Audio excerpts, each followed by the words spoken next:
Hello everybody, my name's George and welcome to Abubu's Tea Club video. Today we're talking about Centre of the Forest Glow. This is one of my favourite teas of all time from Abubu, and there's a few reasons for this which we'll talk about a little bit later. Before we go any further, if you need any subtitles, you can find subtitles in English and Japanese down below. And if you would be able to subscribe and like, that would be very much appreciated as well. Before we get to the brewing session, which is very exciting for a few reasons here, we're going to go to the field and the factory, so please enjoy.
welcome back. I hope you enjoyed the field and the factory. It is a stunning tea field.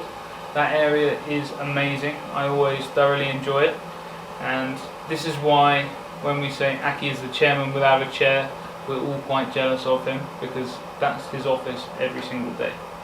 Brewing this tea, I've not been able to get the smaller packets, so if you want some more you can also pick up a bigger packet like this, and we're going to take just 5 grams. This is the same amount that you guys have. Oh, huge leaf. This is the same amount that you guys have in your pre-portioned packets, so I'm just going to take 5 grams. There we go, perfect, 5 grams. I'm going to save that for a little bit later. Now, this leaf is absolutely stunning. So the kettle's just about boiled, and for this tea we want to cool down the water. Now, as you've watched some of the previous ones, you'll know the general drill, but we're going from a kettle that's about 90-95 degrees Celsius, and today we're going to do about 180 milliliters of water. Now, this teapot is a very cool teapot. This, you may be able to see all the steam coming off. This is a Futanashi Kyusu. So this is a new Kyusu that we have in stock, and we're very excited about it for a few reasons. It's the perfect Kyusu to brew as a starter Kyusu. You can use it for all teas.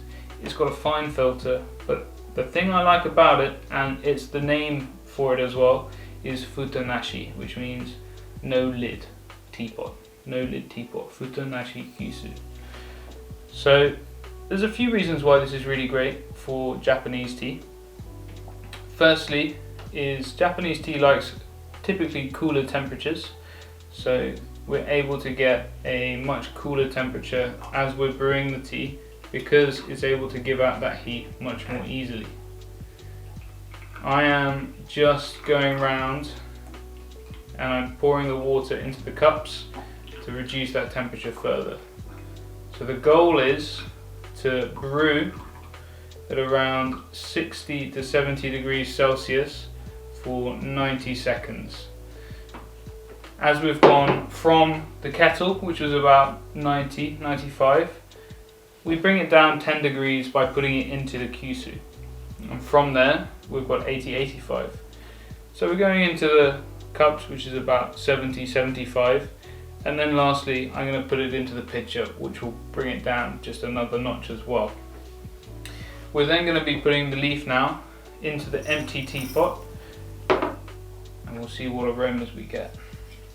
So this teapot is very warm, and this lid allows all the aromas to fill the room, so very easily you get some delicious flavours. Whoa! Holy moly! The leaf is so big and glossy, it's really stunning to see. Wow.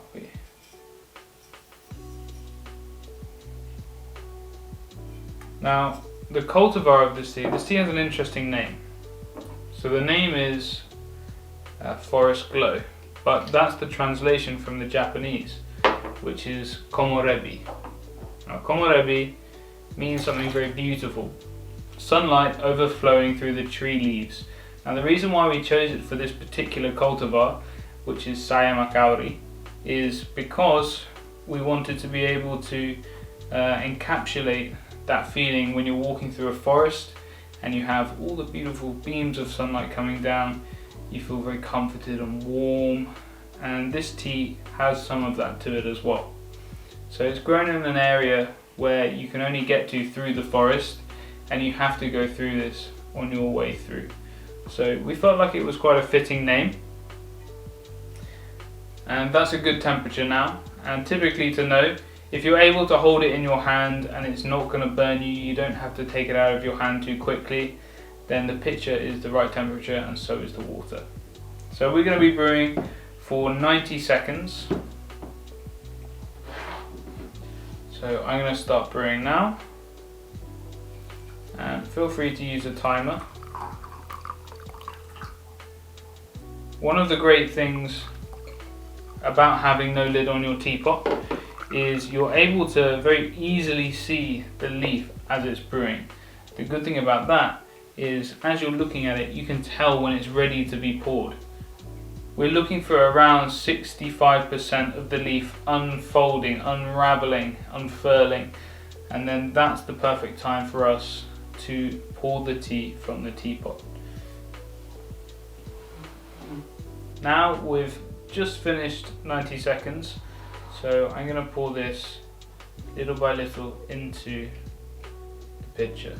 Now we want to pour in this rocking motion and be very gentle so as to make sure we get even distribution of water throughout all the leaves this last moment. We want to get all of those drops as well. Really, really beautiful tea.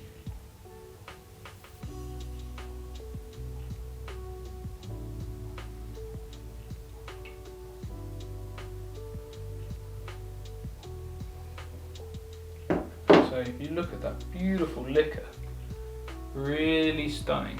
It's almost vibrantly glowing. It's a really stunning tea to see. It's a beautiful green. It's almost like a tinge of silver blue to the green. So I'm gonna pour myself a cup, and I would suggest you guys do the same, and we can drink together. This is a good time to also, I guess, talk about the Teatopia cups. Now, Wasaga is a Teatopia. You can see on these cups there's cha and Wasaga, but also Wasaga's emblem and bird on the back, which is a pheasant, or in Japanese, kiji. Now, we collaborated with a potter in Kiyomizuyaki, Kyoto. His name is Kato-san, and he produced these for us as well. So we're very excited to bring these to you, and they're going to be part of a set on our website as well, along with the Futonashi Kyusu. So if you want to jump into Japanese tea and you want to get the basics that you need without anything else, then we have it in store for you. So let's enjoy the tea.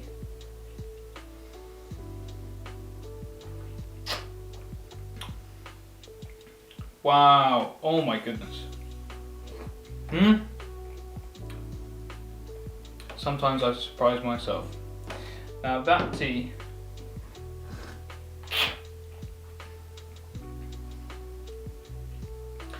so Sayama Kaori has a lot of catechins. This has a bit of flavour, however this tea does not. As we go into the processing, like we spoke about earlier, the amount of catechins, and when you do the processing you have to make sure that you're not going to exacerbate the bitterness available in the tea. So Aki for this particular tea has steamed very slightly longer to be able to slightly bring down the bitterness. This still has a lot of catechins, those antioxidants that are amazing for you, but this tea has a creaminess to it as well, which is a really, really amazing aspect. It's so refreshing, and it never ceases to amaze me the sweetness that you get from brewing delicious green tea the right way. Being able to brew green tea and not burn it and not over brew it, or just learning how to brew it very simply, it brings such delicious flavors, and I can't recommend it enough.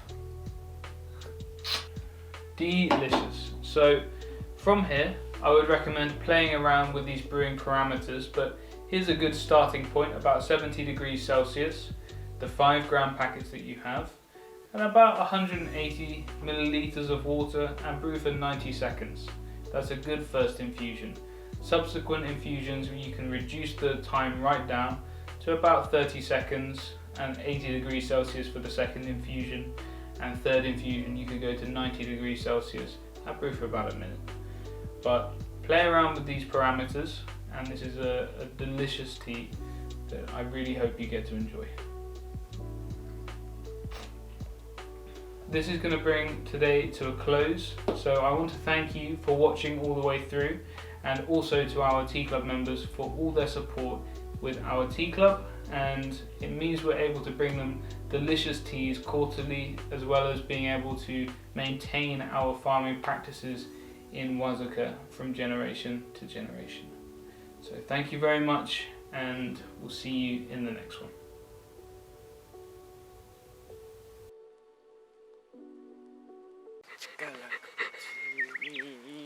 こっちからこっちの風